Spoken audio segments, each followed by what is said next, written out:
अस्सलाम वालेकुम। आज मैं आपको जो है वो फ़ोटोशॉप के ट्यूटोरियल के बारे में बताऊंगी, इसकी कुछ डिटेल्स के बारे में बताऊंगी जो स्टार्ट में हम यूज़ करते हैं।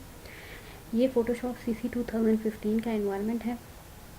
इसमें हम लोगों को रह के काम करना है और इसकी कुछ डिटेल्स मैं आपको यह बताऊंगी कि सबसे पहले जो है हम लोग इसकी सेटिंग करते हैं। जब हम इसे इंस्टॉल कर लेते हैं तो उसके बाद हमें इसकी कुछ सेटिंग्स करनी पड़ती हैं, जैसे कि आप इसके एडिट में जाएं, इसके प्रेफरेंसेस में जाएं और जनरल सेटिंग्स में जाएं।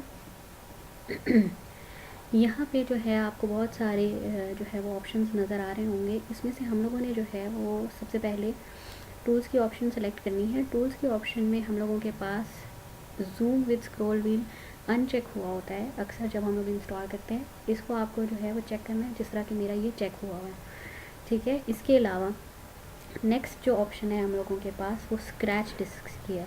स्क्रैच डिस्क में भी हम लोगों के पास C चेक हुई होती है, D और E जो है वो अमूमन चेक नहीं हुई होती है। तो हम लोगों ने इन दोनों को भी चेक करना है ताकि बाद में जब हमारी फ़ाइल को सेव करना हो या सेव होना हो तो उसे सेव होने में कोई प्रॉब्लम ना हो फ्यूचर में, और वो आसानी से सेव हो सके और आपके कंप्यूटर के ऊपर बर्डन भी ना करे डिज़ाइनिंग के दौरान, क्योंकि काफ़ी हैवी सॉफ्टवेयर होते हैं और ये जो है ये प्रॉब्लम करते हैं जब भी अपनी इसलिए आपको में जो है वो स्क्रैच डिस्क को तीनों को ऑन करना पड़ता है ताकि फ़ाइल जो है वो इजीली कहीं पे भी सेव हो जाए, ठीक है। इसके बाद आप ओके करेंगे तो आपके पास सेटिंग्स हो गई हैं, बिल्कुल परफेक्ट सेटिंग्स हैं उसको फ़ोटोशॉप को स्टार्ट करने के लिए। उसके अलावा अब मैं आपको जो है वो फ़ोटो एडिटिंग और डिफरेंट तरह के टूल्स को जो ये साइड बार में आ रहे हैं ये सब भी सिखाऊंगी मेरे नेक्स्ट ट्यूटोरियल में।